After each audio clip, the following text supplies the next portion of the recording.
इतनी कृपा सांवरे बनाए रखना, मरते दम तक सेवा में लगाए रखना, इतनी कृपा हो। जय जय श्री राधे कुंज बिहारी श्री हरदास विठल विपुल बिहारी दास। जय बिहारी जी की जय श्री श्याम। कहते हैं भक्तों कि हम अपना कीमती समय निकाल कर अपने प्रभु के पास जाते हैं, उनका दर्शन करते हैं। तो जब हम अपने समय निकाल कर प्रभु के पास जाते हैं तो प्रभु के पास समक्ष जाते ही हमारे मन में अनेकों इच्छाएं जागृत होती हैं और जितनी भी हमें ज़रूरत की चीज़ें होती हैं वो सब सामने आ जाती हैं और प्रभु से अपनी इच्छा की पूर्ति के लिए जो जो मनोकामना होती है वो हम लोग कहने लगते हैं। हम गए और प्रभु को सुनाए, प्रभु ने देखा हमें, प्रभु ने सुना हमें, फिर प्रभु ने दिया भी हमें। मतलब हिसाब दोनों बराबर हो गया कि उन्होंने हमारे ऊपर कृपा करी और प्रभु ने हमें दिया और हमने इधर मांगा, दोनों का आदान प्रदान हो गया। अक्सर ऐसा होता है कि हम लोग बांके बिहारी जी मंदिर में जाते हैं और जाकर प्रभु से जो जो चीज़ें मांगते हैं, डिमांड करते हैं, प्रभु हमारी पूरी भी करते हैं। कभी ये नहीं सोचते कि प्रभु से हमें बिन मांगे ही सब कुछ दे देते हैं, लेकिन जाते ही अपनी सारी इच्छाएं उन्हें कहने लगते हैं कि प्रभु ये दीजिए, वो दीजिए, ये सब करिए, वो सब करिए, या आज हमें ये दुख है या वो दुख है, सारी बात सब कहने लगते हैं। तो लेकिन भक्तों कहते हैं कभी कभी ऐसा नहीं भी करना चाहिए। एक बार करके तो देखिए। ये बात एक समय की है, सत्य घटना है कि वृंदावन में एक अलबेला नाम का और व्यक्ति था। नाम जैसा अलबेला था, वो था भी बहुत अलबेला। भक्तों वो ठाकुर जी के प्रति इतना अटूट प्रेम था उसका जिसका कोई जवाब नहीं। नित्य प्रतिदिन गंगा जी में स्नान करना, परिक्रमा देना, परिक्रमा के बाद में प्रभु जी जाकर उनका निधिवन जाकर वहाँ पे मंगला आरती करना, मंगला आरती के बाद बिहारी जी के पास आना, उनको उनकी आरती करना, उनको निहारना, सब कुछ करता था। नित्य प्रतिदिन मंदिर में जाया करता था बिहारी जी के सामने। लेकिन जब जब बिहारी जी के सामने जाता था तो उसके साथी संगी जो होते थे वो बस दोनों हाथ उठा के जैसे कहते थे, बोल वृंदावन बाके बिहारी लाल की जय, राधा रानी सरकार की जय, प्रभु ऐसे ऐसे करिए, प्रभु हमें ये करिए। मतलब जो जो बातें होती थी वो प्रभु से कहते थे, जो जो उनको चाहिए होता था। लेकिन जो अलबेला था वो बिल्कुल भी नहीं कहता था कि प्रभु हमें ये चाहिए, और ना ही जयकारे लगाता था। जैसे हम लोग भी जाते हैं वृंदावन में तो जब मंदिर प्रांगण में खड़े होते जैसे पट खुलता है दोनों हाथ उठा के कहते बोल वृंदावन बाके बिहारी लाल की जय, राधा रानी सरकार की जय। तो वो अलबेला जो था वो जयकारे बिल्कुल भी नहीं लगाता था। मतलब पट खुला, जो पट बंद है तो बस हाथ जोड़े खड़ा रहता था कि कब पट खुलेगा, और जब पट खुलता था तब वो भी फिर भी हाथ जोड़े खड़ा रहता था, एक टक देखा करता था, मुंह से उसके एक शब्द नहीं निकलते थे।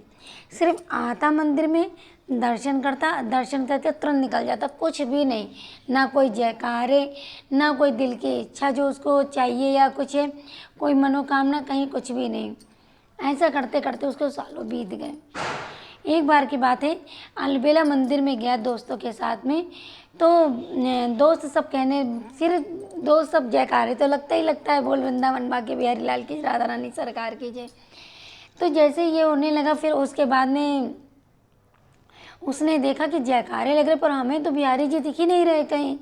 बड़े परेशान, आंखें ऐसा ऐसा करके देखें, बोले हमें तो दिख ही नहीं रहे। तो उसने अपने पास वाले दोस्त से पूछा क्या तुम्हें बिहारी जी कहाँ हैं? तो बोले देखो बिहारी जी सामने तो हैं, कितना अच्छे लग रहे हैं बिहारी जी की पोशाक कितनी अच्छी लग रही है, आज ऐसा ऐसा पहने। तो उसे लगा पता नहीं क्या बात है, आज हम ही को नहीं दिख रहे हैं, ये तो बोल रहे हैं कि मतलब ऐसे ऐसे पोशाक है क्या है, हमें दिख नहीं रहे हैं कहीं। खैर सोचा कि शायद चश्मा वश्मा बनवा लें, हमें शायद दूर की नज़र थोड़ी ख़राब हो गई है। फिर अगले दिन फिर वो आया मंदिर दर्शन करने दोस्तों के सामने, फिर जैसे जयकारे लगने लगे, बोल वृंदावन बाके बिहारी लाल के, राधा रानी सरकार की जय। तो दोस्तों से बोला कि अरे बिहारी जी, तो बोले कि अरे तो बिहारी जी तो दिख ही नहीं रहे। फिर उसने कहा हम तो चश्मा भी लगाए हैं तब भी बिहारी जी नहीं दिख रहे हैं हमें। अब बड़ा परेशान हो गया। उसके बाद में फिर बोला कि हमने चश्मा लगाया, फिर दोस्त से पूछा कि क्या तुम्हें बिहारी जी दिख रहे हैं? उसने कहा हाँ बिहारी जी दिख रहे, देखो सामने है तो। चश्मा भी सही हो गया है, से सही हो गया, पता नहीं क्या बात है। दूसरा दिन हो गया नहीं दिखे। तीसरे दिन फिर ऐसे हुआ, फिर वो गया मंदिर में सुबह, यमुना जी का स्नान करके परिक्रमा लगा के सब गया। फिर जयकारे लगने लगे, फिर दोस्तों के साथ बोलने लगे, सब दोस्त अपनी अपनी बातें बोलने लगे, कहीं कि प्रभु दिख रहे, कहीं हाँ हमें तो दिख रहे हैं। अब तो बेचारा बहुत परेशान हो गया, क्योंकि 4 बार इसके साथ ऐसा हो चुका कि हमें तो दिख ही नहीं रहे। 5वें दिन वो बहुत इतना परेशान हो गया कि वो चश्मे वाली दुकान पे भी गया था कि भैया मैं चश्मा सही, बोले चश्मा देखो तो सही तो दिख रहा है, दूर से दिख तो रहा है सब कुछ, आपको क्यों नहीं दिख रहा है। अब जब 5वें दिन उसने डिसाइड किया कि अगर अब कि आज मुझे बिहारी जी नहीं दिखे, तो बिहारी जी अगर आज आप नहीं दिखे तो यमुना जी में जाकर मैं अपने प्राण त्याग दूंगा, बाकी मुझे कुछ नहीं पता है।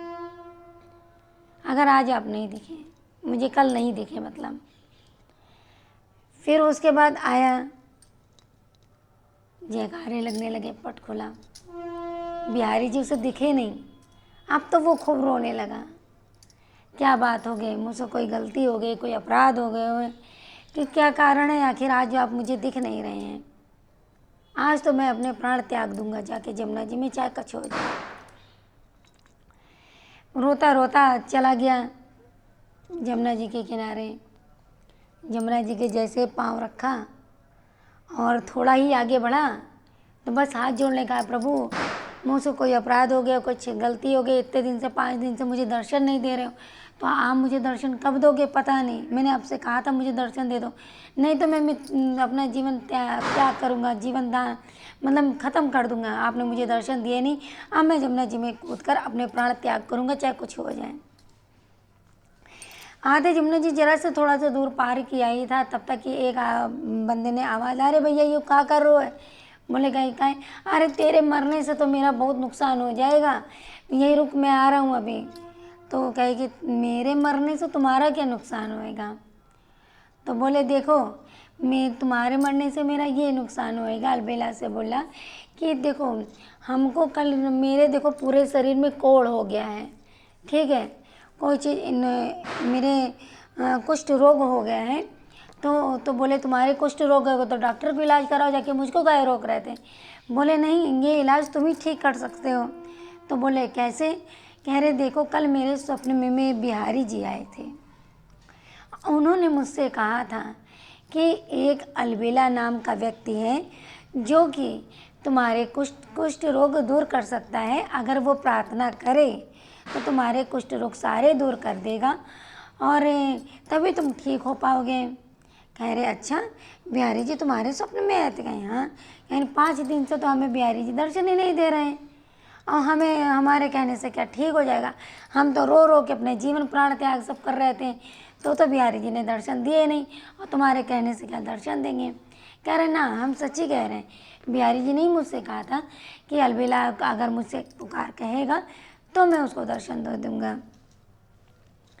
बोले भैया ठीक है तुम कह रहे, तुम कह दे रहे हैं, वरना हमारी तो वैसे भी सुनते ही नहीं थे, हम तो वैसे भी जा रहे थे जीवन त्याग करने। दोनों हाथ जोड़ के प्रभु से कहने के हे वृंदावन बाके बिहारी लाल कीजिए, ये प्रभु जिनके कुष्ठ रोग हैं उनको आप दूर करो, इनके शरीर में पूरी चेतना भरो और शरीर एकदम निरोग कर दो और स्वस्थ कर दो। जो इसने ये शब्द बोले तो बाके बिहारी लाल जी प्रकट हो गए। तो बोले कि प्रभु आप इतना कहने पे आ गए, हम इतनी पुकार कर रहे थे आप नहीं आए। तो देखिए भाव यहाँ पे क्या है जो बिहारी जी ने बोले, इतना सुंदर भाव उन्होंने दिया कि जब तुम सारे दोस्तों के साथ आते थे बाके बिहारी मंदिर में, सब के सब जो भक्त आते हैं लमसम 100 में से 90% भक्तों आते हैं जो अपनी सिर्फ समस्या लेके आते हैं, सिर्फ समस्या ही कहते हैं प्रभु के सामने और कुछ नहीं कहते। कभी ये नहीं पूछते बाके बिहारी जी आप कैसे हो, सारी समस्या लेके आते हैं और उतनी दूर से आए और समस्या का समाधान मैंने किया तो बराबर हो गया। लेकिन तुम एक ऐसे व्यक्ति हो जो बार बार आते थे, दर्शन करते थे और कुछ भी नहीं कहते थे, अपना पूरा कीमती समय निकाल के आते थे, कुछ भी तुम कभी नहीं मांगते थे, तो मैं तुम्हारे ऊपर इतना ऋणी हो गया था, मेरे ऊपर इतना कर्ज हो गया था तुम्हारा, कि तुम अपना से कीमती समय निकाल के आ रहे हो और तुम कुछ मांग भी नहीं रहे हो। सबसे बड़ा था तुम्हारा मौन रहना। और बांके बिहारी जी मंदिर में क्या, आप कहीं भी मंदिर में देखिए, कोई भी भक्त मौन नहीं रहता है। सब के अपनी सारी समस्या होती है, सबके सब अपनी सारी समस्या अपने प्रभु से सिर्फ कहते रहते हैं। तो अलबेले ने कहा कि प्रभु, जब आप सबने सब कुछ दे दिया, हम आपसे क्या मांगे। तो प्रभु ने कहा, देखो मैं ऋणी हो गया था, इसीलिए मैं तुम्हारे सामने नहीं आ रहा था। मैं खुद में इतना मतलब महसूस कर रहा था अपने आप को कि मेरा भक्त मुझसे कुछ मांग नहीं रहा है, और मैं उसके साथ साथ इतना ऋणी हो गया हूँ, उसके साथ साथ वो मुझसे कुछ नहीं मांगता है। तो ऐसे हैं हमारे श्री ठाकुर श्री बांके बिहारी जी। कहा कि इसीलिए मैं तुमसे 5 दिन तक तुम्हारे सामने नहीं आया, इतना मेरे ऊपर कर्ज गड़ गया था, और कर्जा हो जाता मेरा ऊपर, इसीलिए मैं चला गया। आज मैंने इसीलिए ये लीला रची है। कुष्ठ रोग इसको इसीलिए किया कि तुम एक अगर पुकार तुम मुझसे मदद मांग लो, तो मैं अपने से ऋणी हो जाऊंगा। जो तुम्हारा कर्ज है मेरे ऊपर, वो चित्ता हो जाएगा, क्योंकि मेरे सर पे बहुत भार हो गया था। इसीलिए मैंने ये लीला रची थी। तो बंधु, ऐसे हैं हमारे श्री ठाकुर भाई श्री बांके बिहारी लाल जी। इसीलिए कहते हैं बंधु कि जब आप कोई भी मंदिर में जाएं, तो प्रभु से मांगे नहीं, सिर्फ प्रभु से ये पूछे कि प्रभु आप कैसे हो, क्या हो, आपकी पोशाक कितनी अच्छी है, आपके नयन कितने अच्छे हैं, आपके उनके बारे में चर्चा करिए, उनको रिझाइए भजनों से। तो कोशिश करें प्रभु से कुछ मांगे नहीं, प्रभु तो हमारे सब कुछ जानते हैं। अलबेला जैसी भक्ति सबको करनी चाहिए। तो जय जय श्री राधे भक्तों कुंज बिहारी श्री अरदास विठल विपुल बिहारी दास। जय बिहारी जी की जय। श्री श्याम। राधे राधे, श्याम मिला दे।